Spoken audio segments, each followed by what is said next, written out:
And I really hope if this is your first visit, it's not your last visit. And I really want to welcome you in the house of the Lord. There's no better place to be than where God is speaking to us. And this morning, I don't want to speak to you as Debbie or as a teacher or as a pastor, as a mom, a dad, a wife. I actually want to speak to you as somebody called by God. And I'm speaking to people who are called by God this morning. You see, we have a Savior. And our Savior has a plan and He has a purpose for us. And we believe in Him. We believe that He died for us, that He rose again, and that He is seated at the right hand of God in heaven, forever interceding, praying for us before the Father. But all that didn't happen just to save us. God has a plan. And His plan is to deliver every human being into His presence. He doesn't want anybody lost. He wants everybody to come to the knowledge of Christ. And so we read in 1 Peter 2 verse 9, he speaks about us being a chosen race. In other words, he's saying, you are a chosen race. I'm not waiting for you to get everything perfect. I'm not waiting for you to be the best parent, mom, husband, brother, sister, Christian. No, the minute you accepted Christ, you became part of my chosen race, a royal priesthood, a holy nation. Do we think of ourselves like that as South Africans? A holy nation, a people for His own possession, that you may proclaim the excellencies of Him who called you out of darkness and into the marvelous light of His Son. That's what He done for us. And this calling on our life, there is a setting aside. He takes you and He sets you aside for a greater purpose, for a destiny, for a legacy, for an inheritance, not for it to be lost, not for your life to be lost, not for anybody else's, but He has a reason. There is something through your belief and my belief in Christ our Savior that God wants to do on the earth today. He wants us to go out and bring others out of darkness into His marvelous light. And to do that, we need to be equipped. We don't today come from, like I grew up in dysfunction. I didn't understand anything about relationships and family and health. So today I give my life to Christ. Tomorrow I can win the lost. No, there is a process of equipping. And God's heart has always been for people. So I love watching people. I watch their eyes. I watch how they use their hands, how their voice tone changes, how their eyes are alive or not alive. And it's very interesting for me, especially in the body of Christ. What I see mostly in the chosen people of God is discouragement, sadness, disillusionment, heartache, burnout, in the chosen people of God. So I ask God, Lord, when I read your Bible and when I look at the people, myself included, I don't see what I read. Something's missing. Something's not in its place. En ek weet nie van julle nie, maar ek raak nou baie moeg vir negatiewe nuus. Elke ding wat jy klik of klik so, is net negatief. Ek is moeg vir families wat uitmekaar uitval en skei en die kinders is heen en weer. Ek is moeg om te sien is daar mense wat nie werk het nie, hulle is werkloos, hulle slaap op die strate, onder koerante en sulke goeders. Ek is moeg om te sien hoe die regering verander van hierdie coalition na daai coalition. Hoekom stem ons, vra ek vir die Here? Here, ek sien nie in ons samelewing wat ek in jou Bybel lees nie. Iets is nie pleis nie. Ons omgewings verander nie radikaal, soos wat ek in die Bybel lees. What's missing, God? Today we're going to scratch around, en nou wil my computer nie mooi saamwerk nie. Today we're going to scratch around in the Bible. And we're going to take a look. What did the disciples have? What did the apostles have? Because we have the same thing, but we're not achieving what they achieved. We're not bringing about this radical change. And today, God's people today are no different to God's people were then. They were ordinary people who fell in love with Christ, believed what he taught them, and they went out and changed the world. En Jesus praat hiervan. Hy sê vir ons, ek dink is in Matteus, hy sê vir ons in Matteus 28, dis wat ek wil hê jy moet doen. Jesus kom toe nader en sê vir hulle, aan my is alle mag gegee, nie stukkies of bietjie, alle mag aan my gegee in die hemel en op die aarde. Gaan dan na al die nasies toe en maak die mense my disippels. Doop hulle in die naam van die Vader en die Seun en die Heilige Gees en leer hulle om alles te onderhou wat ek julle beveel het. En onthou, ek is by julle al die dae tot die volëinding van die wêreld. So hier kry ek nou 'n bietjie van 'n begrip. Ons is geroep, ons is gekiesde mense, ons is nou gestuur deur die een wie in ons glo, en hy bevel ons met wat ons moet doen. Jy moet in die nasies ingaan. Nou weet jy wat, ek is 'n ouetjie wat sukkel om in die nasies in te gaan, want ek like om op my eie te wees. So ek, al bly ek 30 jaar in my huis, raai wat, ek het nog nooit my buurman ontmoet nie. My man ken hulle praat altyd, but not me. Ek trek in my huis in as ek by my huis kom. En party mense is net soos ek, jy ken nie jou bure nie, so jy kan nie na die nasies toe gaan nie. Jou nasie is, as jy so maak, is dis jou nasie. En so, dis jou nasie, né? Maar party van ons wil dit nie doen nie. Ons wil nie eers langs die persoon sit wat vandag langs ons sit nie. So dan maak ons bietjie so met ons skouer, né? Moet nou net nie te langs my hierso raak nie, asseblief, né? But as believers, we are in a season and a time with God where he's saying, stop. Stop walking around your mountain and around and around. Stop. Stop going through the desert of your life, complaining like the Israelites, moaning and groaning, if I just could go back. If life would just be before my divorce, if life would be before my child died, if life would be before South Africa changed. God says you're going to have to stop bemoaning your disgruntledness in life and how difficult the future looks. We can't keep on looking after the few little sheep there in the background and hope somebody is going to come and fight Goliath in our country. God says when my people, who are called by my name, will stand up, humble themselves, repent, pray, I will hear them and heal their land. So we got to come out of the pasture. We got to become King David, not Shepherd David. En God roep vandag sy seuns en sy dogters ons om op te staan. Hy sê kom uit, kom veg hou op veg teen die beer en die leeu. Dis tyd om Goliat af te vat. In jou familie, in jou straat, in jou community, oralste. Daar moet ons begin. Ons moet toegerig wees om dit te kan doen. Dawid het eers daar begin, eers 'n beertjie. Jo, my Here is kragtig. Toe die leeu, jo, my Here is kragtig.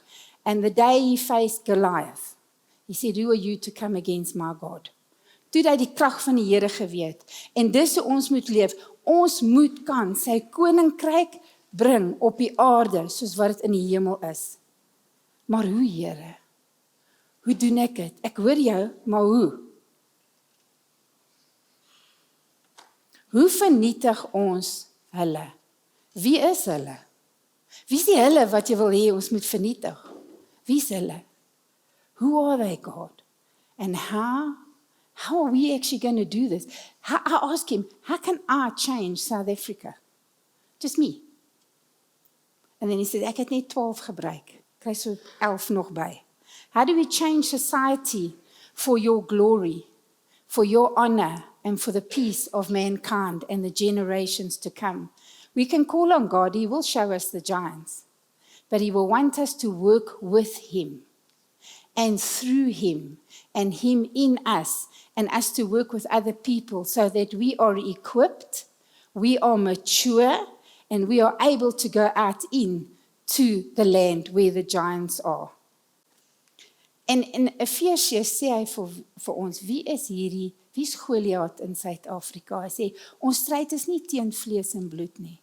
Ons moet ophou om teen mekaar te baklei. Ons stryd is nie daar nie, maar is teen elke mag en gesag, teen elke gees wat heers oor hierdie sondige wêreld. Die wêreld is sondig. Teen elke bose gees in die lig.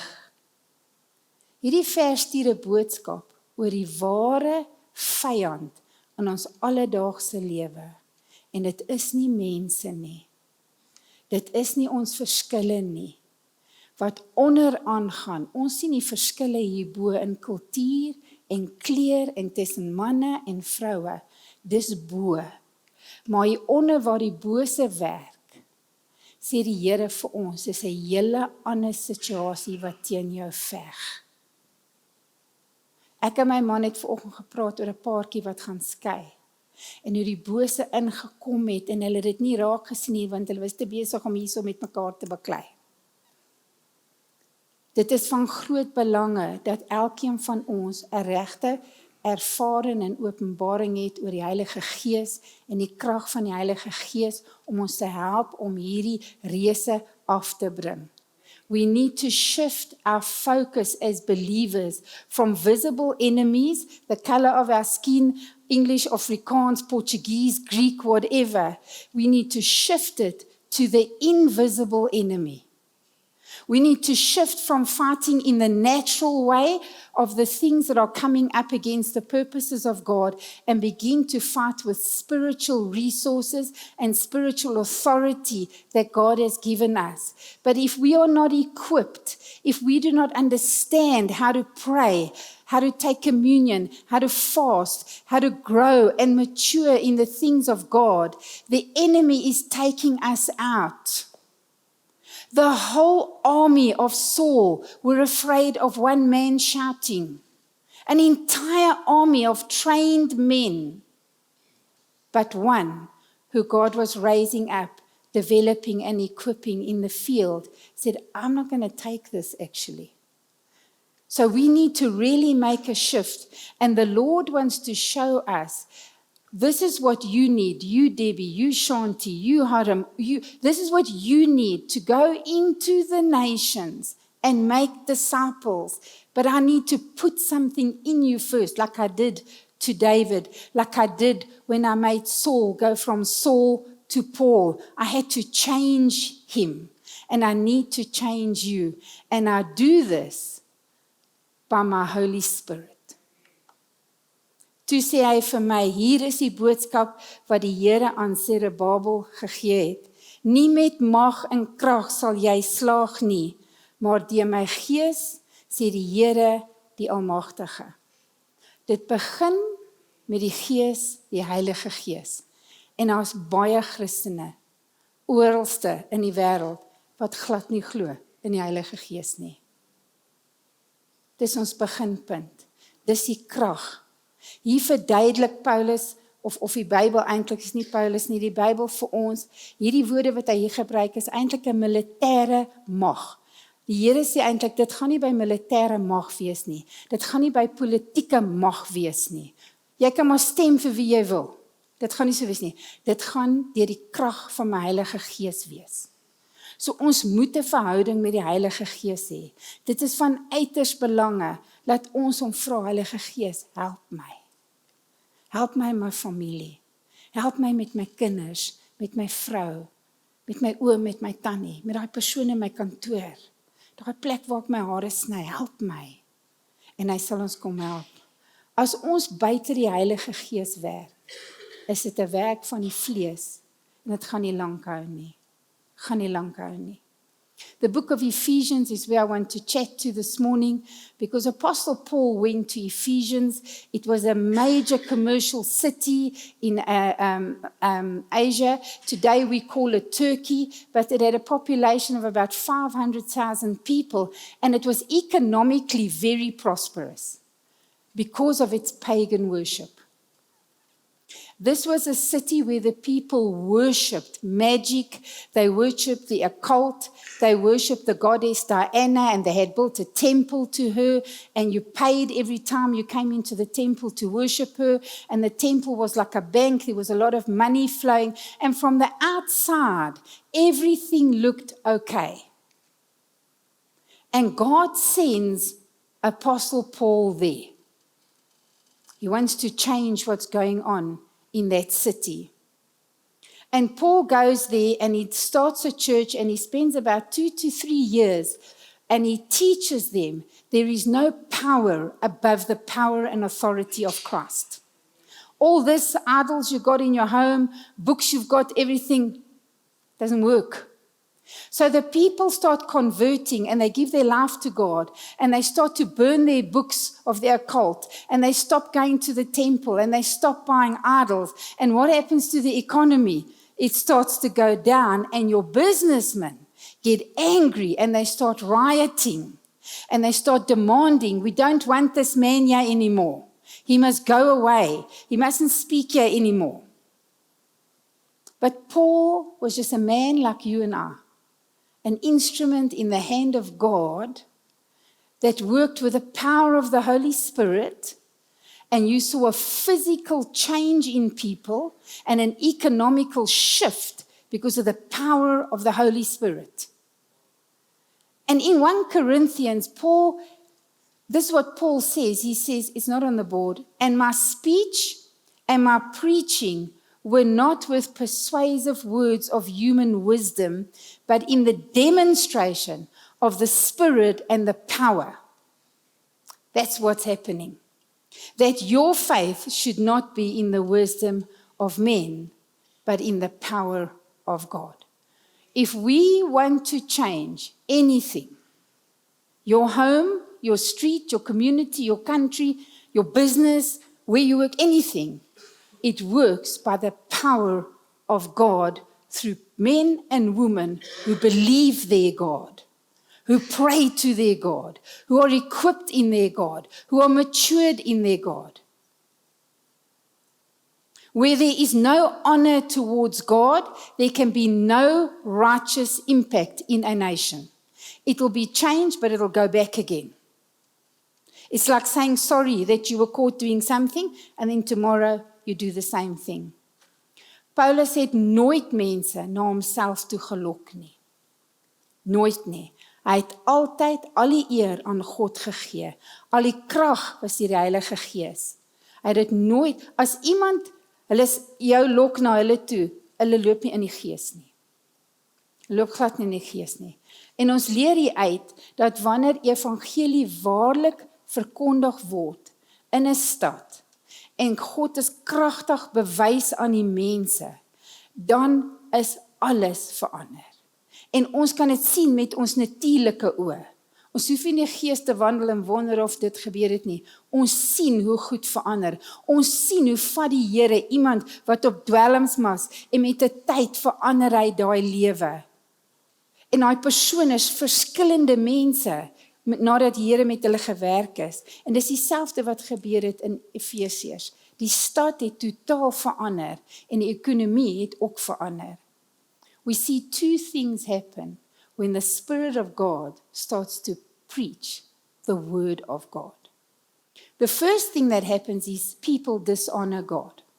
Some people will dishonor God when they become disgruntled and they don't like what He's saying when He wants to transform them into the light and the life of Christ out of what they originally were doing. The second thing that we see happen is there are people like Paul. They rise up and they honor God. They honor His word, and they work with God to bring the change and the transformation so that it can manifest in society. But honor is crucial. 'n hart van eer. Wat sal ons sien met 'n hart van eer? Dit sal die verteenwoordigheid van die Here lok. As jy in 'n persoon se huis inkom, is die verteenwoordigheid daar. Toe Paulus na hulle toe gaan, het hulle glad nie vir die Here geken nie, maar omdat hy die Here geëer het, het dit die Here se verteenwoordigheid ingebring in daai stad in. Ons gee oor aan die wil van God. 'n Hart wat God eer, gee oor aan die Here, aan sy woord, aan sy wil, ten spyte van die verskille in hulle kultuur of hulle tradisies. Hulle sê, Here, dis nie wat ek wil hê nie, dis wat U wil hê. En dan maak die deure oop vir ander. Paulus het deure oopgemaak vir ander mense wat kon opgelei gewees het in die Here om die werk verder te vat. Dit het nie opgehou toe hy dood gegaan het nie. When we have a heart of dishonor, it expels the presence of God. If you look at Lucifer, Lucifer was his holy name, but he didn't want to worship God. He was dishonorable towards God, and he got expelled out of heaven, gone. And that's what a heart of dishonor does. It expels you from the presence of God, because in God's presence is holiness.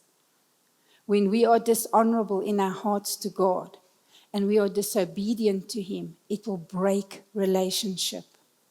Adam and Eve walked in the cool of the day with God, and their disobedience to one request broke relationship.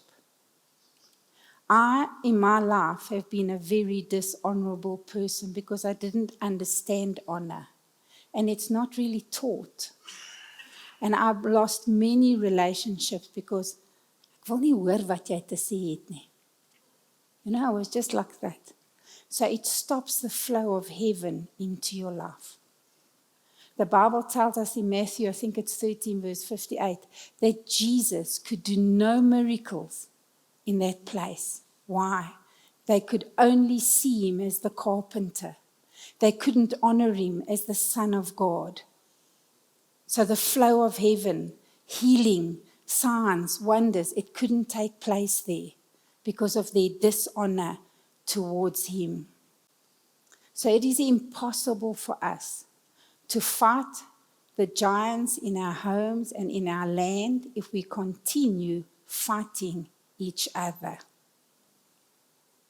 God has given us tools and ways. Yes, there are difficulties. Yes, we bump heads with people and we see things differently. But unless our heart is filled with honor and righteousness towards God, God can't come in and move in and through us.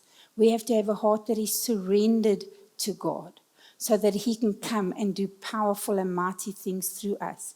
And our world, not just South Africa, our global world is changing at a rapid pace.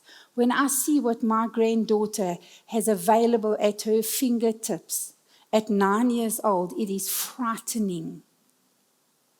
So we have to stand up as the church. We have to become equipped. It's important to know the Holy Spirit hovers. He doesn't change.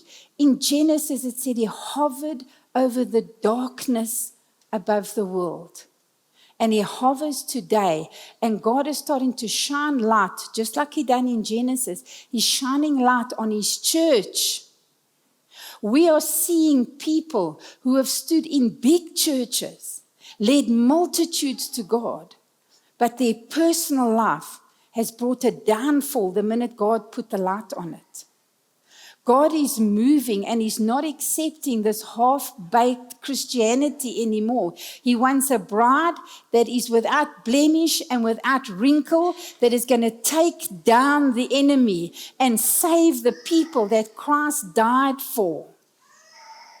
So I asked Him, Lord, what's missing in my life? I worked all my life, never told a single soul I was a Christian. I know I'm a bit introverted when I get off this stage. You can ask Roy, I hardly say 2 words at home. What's missing in my life? And he asked me this question one day. He said, I gave you 5 gifts, Debbie, to equip you. Where are they in your life? And God did this for us. Hy het vir ons 5 gawes gegee. En ek gaan hulle lees vanoggend in Efesiërs 4 vers 11 tot 16. En dit sê daar, en dit is die gawes wat hy gegee het, nie titels nie. Ek gaan hierso klaar lees, maar ek wil eers hierdie fondasie lê. Die Christen wêreld het hierdie 5 gawes van hulle baie sleg gebruik. Maar vandag moet ons ore hê om te hoor wat sê die Heilige Gees vir ons. Wat sê die Gees vir die kerk? Ek is die kerk, jy is die kerk, nie die gebou, nie ons fisies, die kerk. Here, gee vir my ore laat ek kan verstaan. Maak my oë oop laat ek U kan sien, sodat ek saam met U kan wandel in die land. En dit is die gawes wat hy gegee het, apostels, profete, evangeliste, herders en leraars. Dit is 'n gawe, dit is 'n geskenk, dis my geskenk van die Here, dis jou geskenk van die Here. Ek is baie lief om geskenke te kry vir alles dit iets is wat ek graag wil hê. Hierdie is geskenke wat hy gegee het, maar nie sommer net nie, hy het 'n doel, hy sê, sy doel daarmee was om die gelowiges toe te rus vir hulle diens en vir die opbou van die liggaam van Christus. Die wêreld wag vir die liggaam van Christus. There's an English verse in the Bible that says, the earth groans under weight, waiting for the sons and the daughters of God. It's waiting. Our country's waiting. Your church is waiting. Your family's waiting. That lost son, those divorced kids, they're waiting for the sons of God to rise up. En hier sê Jesus vir ons, die doel daarmee was om die gelowiges toe te rus vir hulle diens en vir die opbou van die liggaam van Christus. Nie vir 'n parking place, vir 'n seat in the front line, vir 'n badge op my blazer. As baie van ons wat al gedoop is as apostels, I don't tell people to call me Apostle Debbie. Maar wat beteken dit? Niks. As ek nie die gelowiges opbou nie. Hy gaan verder, hy sê, so sal ons uiteindelik almal kom tot die werklike eenheid in ons geloof en in ons kennis van wie? Die Seun van God. Dan sal ons sy kerk soos 'n volgroeide mens wees, so volmaak en volwasse soos Christus. Nou, ek weet nie wie het al 'n huis gebou nie, of iets so gebou, maar daar's verskillende goed wat jy nodig het. Jy het 'n argitek nodig, jy het 'n bouer nodig, jy het iemand nodig wat kan teëls lê, jy het iemand nodig wat die plumbing kan doen, jy het iemand nodig wat elektrisiteit in die kaste. Dit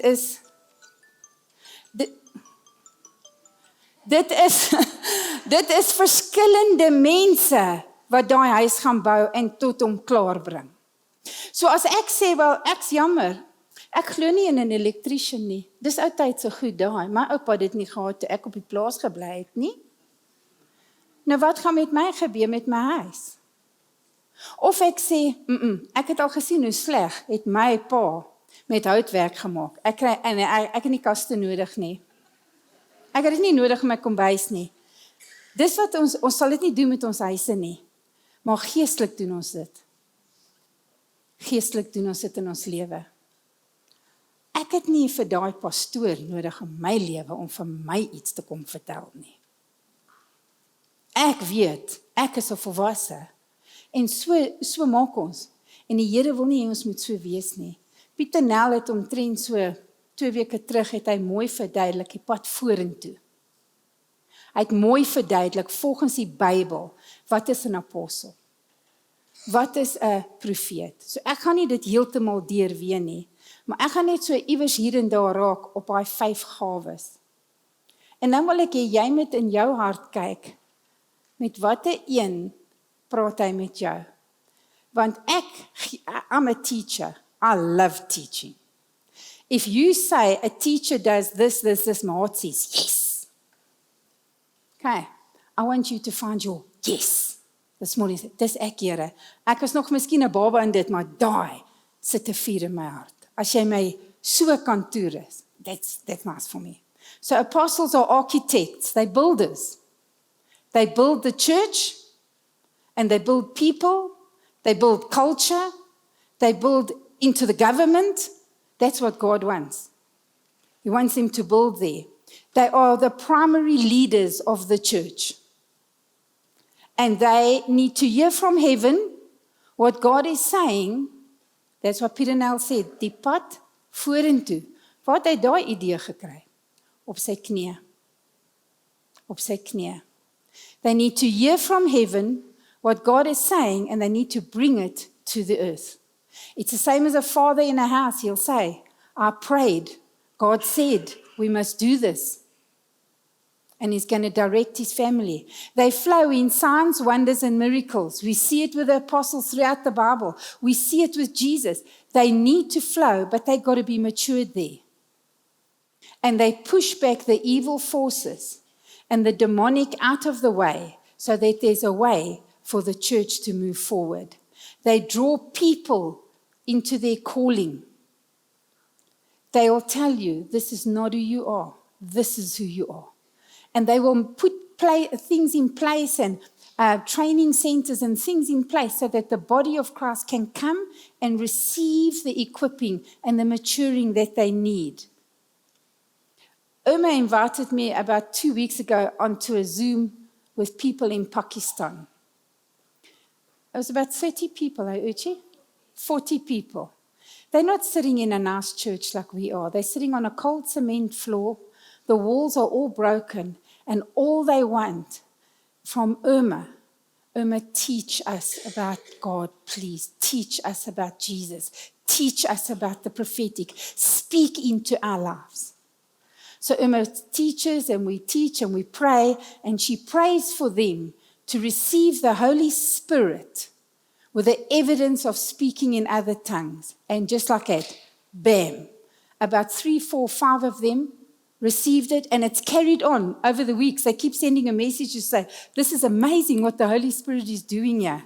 Can we arrange for more people for you to talk to? That's the apostle. That's the apostle. Not the glory of Irma, the power of the Holy Spirit to say, speak in South Africa and I'll change Pakistan. Just speak. You don't even have to go there anymore. We're on Googles and all this, what's this stuff, Zooms and everything. We don't even have to walk like Paul anymore. It's easy.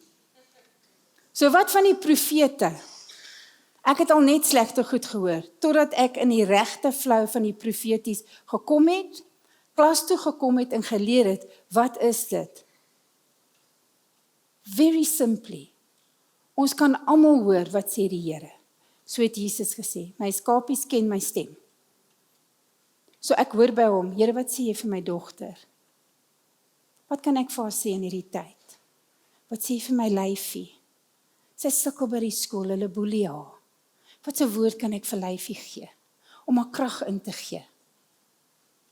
Dis net basies. Ja, daar's mense wat groter is en hulle is volle profete. En 'n volle profet, hulle bou fondamente op Christus, nie op hulle self nie. Jy hoef nie die deur vir hulle oop te maak nie. You can honor them. Maar daai's wat sê, hey, jy kan nie voor my voor die deur inloop nie. Dis nie 'n profet nie. Hulle weet dat Christus is die hoeksteen van die kerk. En dat hulle saam met die apostolies hande vat.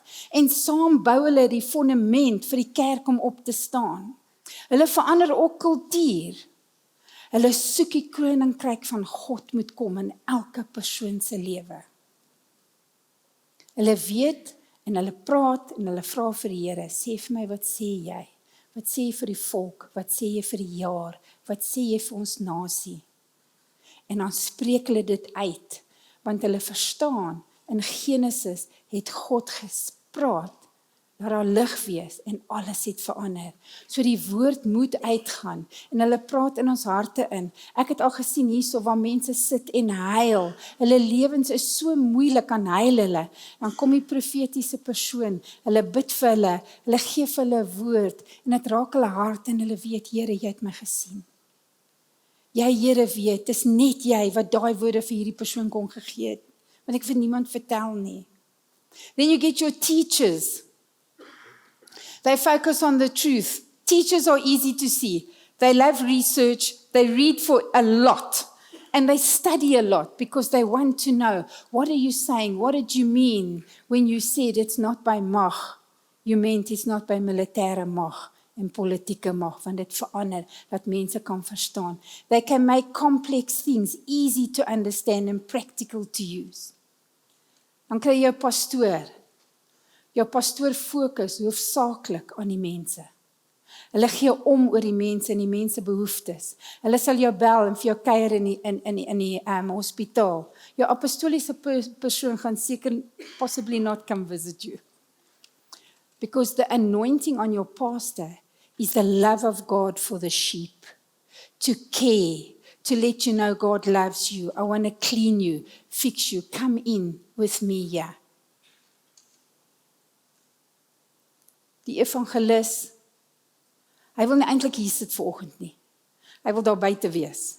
Daar buite is vir hom belangrik. Maar jy verstaan nie, nou wil jy met 'n klein groep lei. Ek wil nie klein groep lei nie. Ek wil daar buite gaan by die winkels en daar in Clearwater Mall. Ek wil vir almal vertel, kom na Jesus toe. Dis waar hulle hart lê. Hulle wil daai mense gaan haal. They want to pull them out of darkness, out of things that are taking them away from Christ, and they want to bring them into the church. When we work with God's blueprint, we will walk in honor and impact our cities. Without honor, it's not going to work. Without the fivefold, we're not going to be matured enough. I'm reading a book of Danny Silk on the culture of honor, and he says, only heaven's template can reproduce heaven on earth. Heaven will not conform or replicate an inferior system. Heaven must be the source of everything. And when heaven is the model for our culture, the primary result is peace in our country. So it works like this. The evangelist goes out, they win, let's say somebody who's got an addiction somewhere, and they say, come with me Sunday to church. They bring them to church, and they say, I'd like to introduce you to Pastor George. And Pastor George takes them, gets their number, phones them, knows where they stay, starts looking after them, and says, you know what, on Sunday night we've got a small group that's running Supernatural. The supernatural group. Why don't you go there? You're going to learn a lot about God. The teacher comes on Sunday night, starts to teach this person about the school of the supernatural and how it works. Then the prophetic person brings them along on a Thursday night and says, that is not who you are. God says you are chosen, a royal priesthood, a holy nation.